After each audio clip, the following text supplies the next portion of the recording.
So we have our base, our box is glued together to the base, and we're ready to go through and start prepping for the handle. Now this is the handle template that you're going to see in a bit. The very first step we need to do is figure out which side is going to be longer.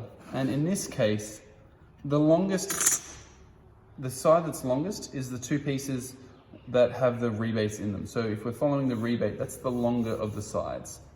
Now we need to use that because that's where the handle is going to slide in. That's going to slide down in there. Now, if we're needing to know the length of that, we're actually going to use a square and a ruler. And the reason we do that is because if these two pieces here are not symmetrical, we're going to end up with a bit of a different joint and a bit of a different width on each end. And we don't want that. So we're going to come through, sit our square about halfway.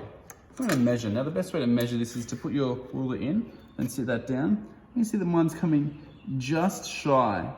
So it's about 115 mils and half a millimeter, 115.5 millimeters. And that's excellent. From there, what we need to do is we really need to figure out our base here and think about what side we're going to mark. And we need to be deliberate in choosing certain things.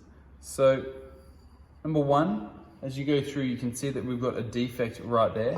Now that defect, it's really going to go through and be ugly if it shows up on the product.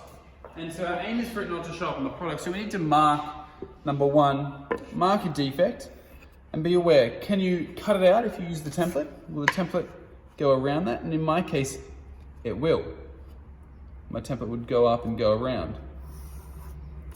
But if it doesn't, what you want to do is just make sure it's placed downwards so that it's hidden. This also applies because we've got a trimmed area off the edge. What I want you to come through and do is just come through and on the edge that you want me to cut from, so example for this edge here, which is where I'd cut from, do some X's here so that I know that this is the edge that I'm going to be cutting.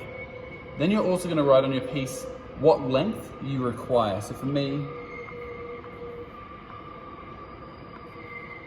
now I'm always going to cut it slightly bigger and then I'll trim it down to fit the box perfectly. And that's the best and safest way to go through and do it.